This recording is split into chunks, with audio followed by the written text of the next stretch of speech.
أعوذ بالله من الشيطان الرجيم. شهر رمضان الذي أنزل فيه القرآن هدى للناس وبينات من الهدى والفرقان. الآية. وقال تعالى في آية أخرى وذكر فإن الذكرى تنفع المؤمنين. الآية والمعنى. ولذلك قال النبي محمد صلى الله عليه وسلم كل الناس جياع يوم القيامة إلا الأنبياء وأهليهم وصائم رجب وشعبان ورمضان فإنهم شباع لا عطش ولا جوع لهم. الحديث. صدق الله العظيم وصدق رسوله حبيبه الكريم ونحن على ذلك من الشاهدين والشاكرين ثم الحمد لله رب Ma'asyiral muslimin wal muslimat yang sangat saya hormati, teristimewa para pengurus Mushola Al-Husna beserta jajaran, dan tak lupa kepada ibu-ibu, para pemuda, jamaah kaum muslimin rahimakumullah. Insyaallah semuanya dimuliakan Allah Subhanahu wa taala. Pertama dan yang paling utama, marilah kita panjatkan puja kali puji kehadirat Allah Subhanahu wa taala. Alhamdulillah, pada malam kesempatan ini kita masih diberikan nikmat oleh Allah, terutama nikmat iman wal Islam serta nikmat panjang umur. Maka dengan itu kita wajib mensyukurinya dengan mengucap Alhamdulillahirabbil. Salawat beserta salam yang makrunan bita'dim, semoga senantiasa Allah curah limpahkan kepada baginda Rasulullah Muhammad sallallahu alaihi wasallam, kepada keluarganya, kepada sahabatnya, termasuk kita semua selaku umatnya yang senantiasa istiqomah berusaha dan berupaya menjalankan atas segala syariat-syariatnya. Para jamaah kaum muslimin wal muslimat rahimakumullah, sebagaimana firman Allah Subhanahu wa taala di dalam Al-Qur'an, Allah berfirman syahrul ramadhan alladzi unzila fihi Qur'an, yang mana artinya di bulan Ramadan itu yaitu bulan diturunkannya Al-Qur'an. Itulah sebabnya mengapa Allah sangat memuliakan bulan Ramadan.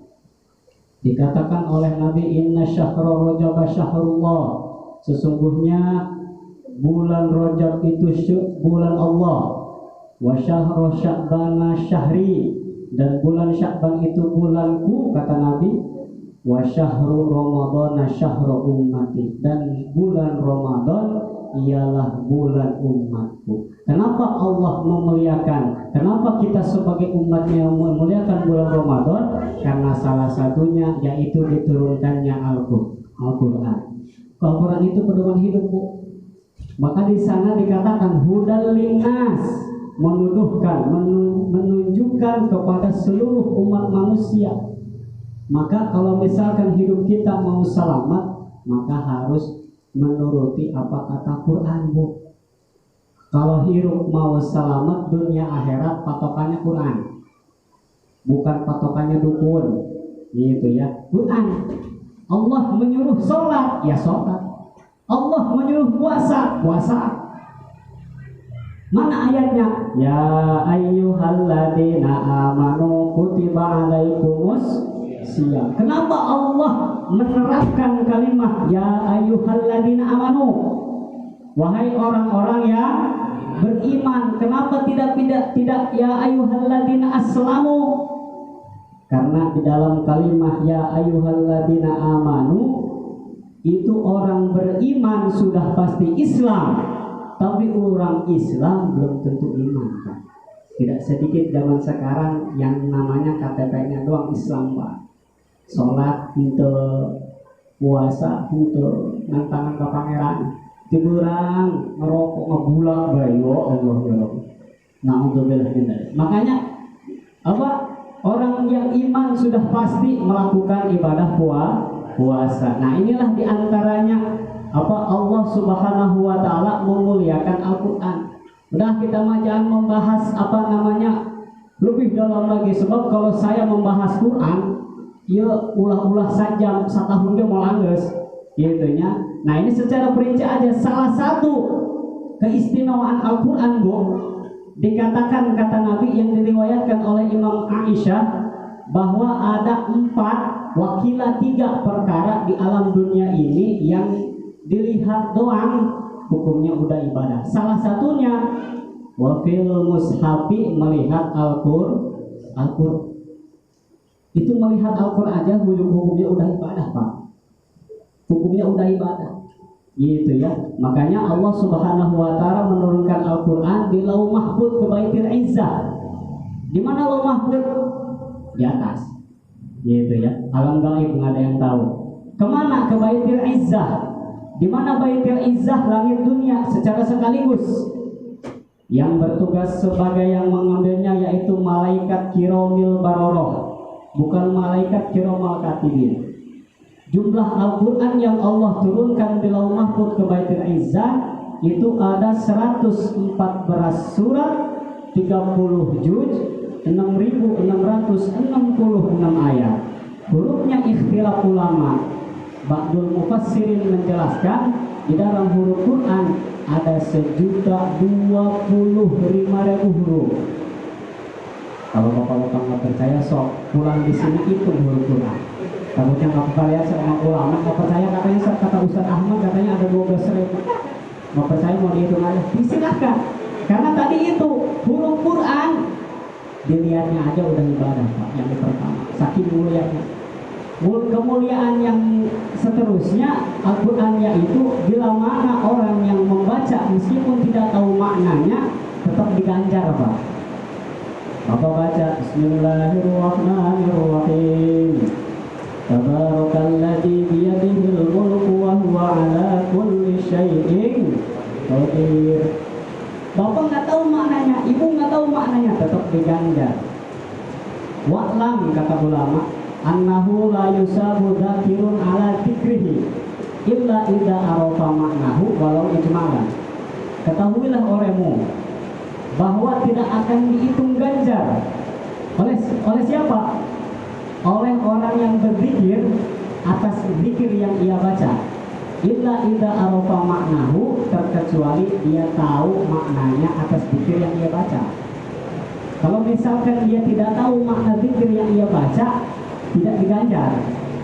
Walau ijmalan, meskipun secara global. Contoh, misalkan ada yang berdoa, Rabbana atina fid dunya wa fil akhirati wa qina adzabannar. Ditanya oleh Bapak, itu tadi doa apa toh? Nggak tahu. Tahu nggak maknanya? Nggak tahu. Nah, kalau orang seperti itu tidak diganjar. Tapi masih kalau misalkan lu tadi baca doa apa toh? Lu tahu nggak maknanya? Nggak tahu. Tapi kata guru saya ini itu doa sapu jagat. Nah, meskipun secara global tetap diganjar.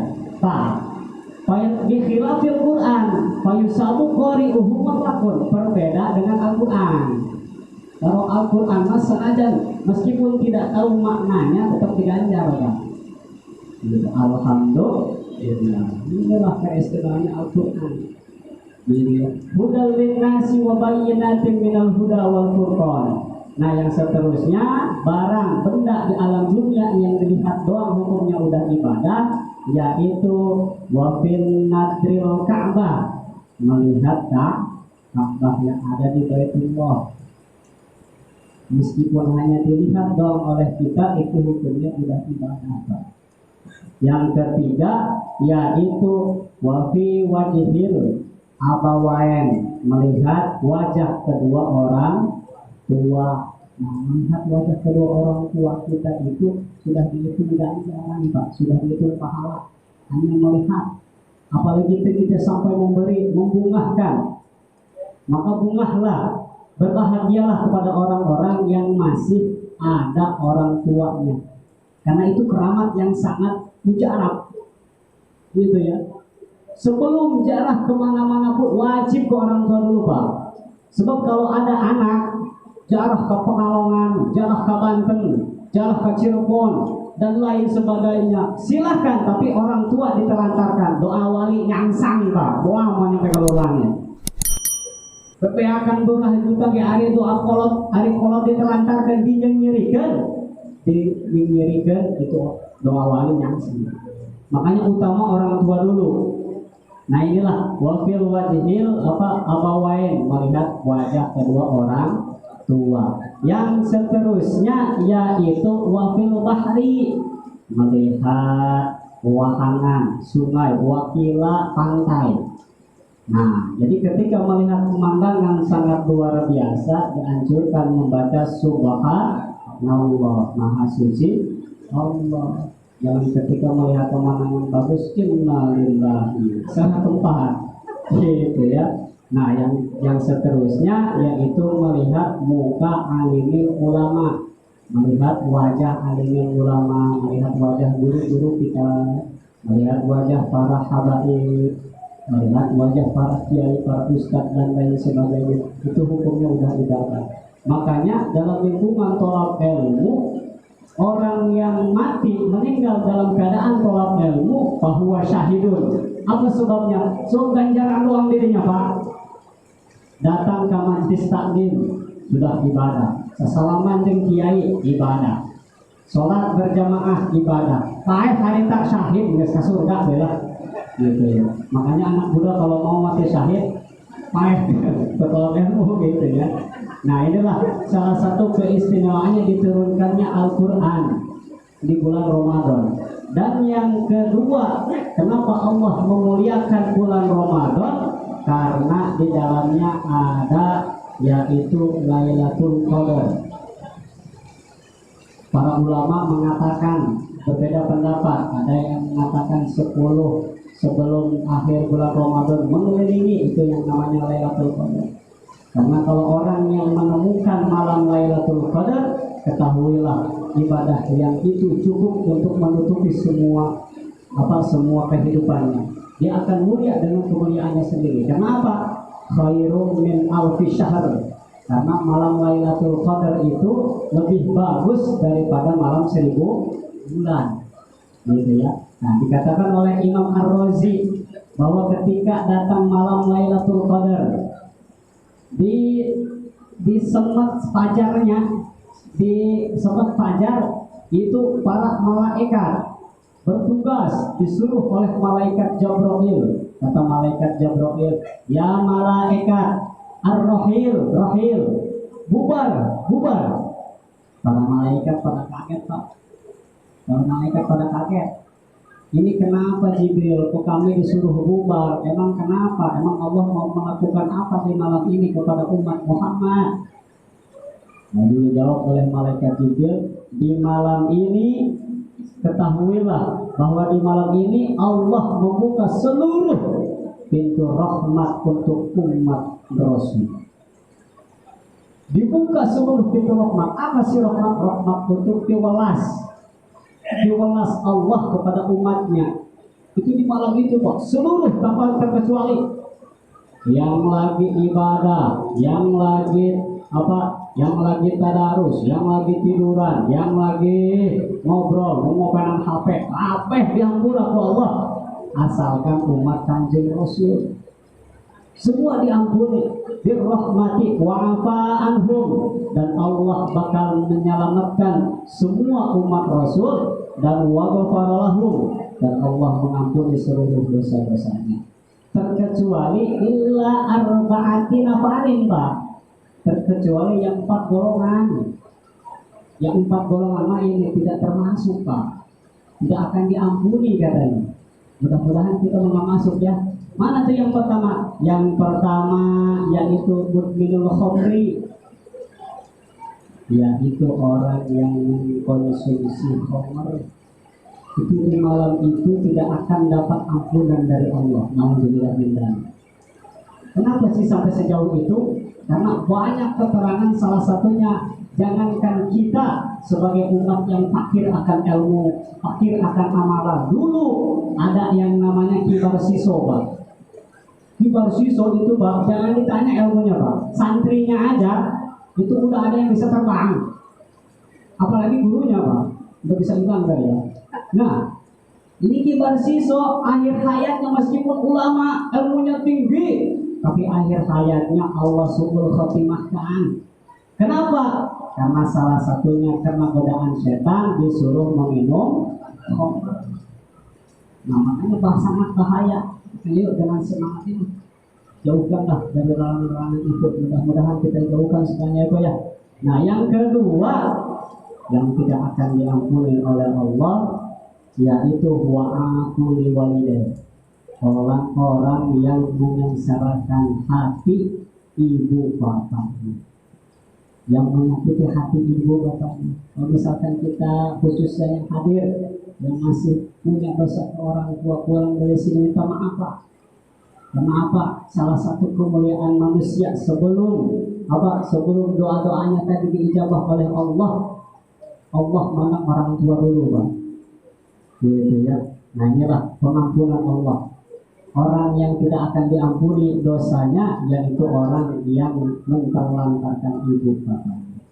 Gitu ya. Yang ketiga yaitu orang yang watami'ur raham, orang yang tidak menggatakan, orang yang memutuskan tali silaturahmi antar saudaranya. Nah ini orang yang tidak akan diampuni, tidak akan diberi rahmat, gitu ya.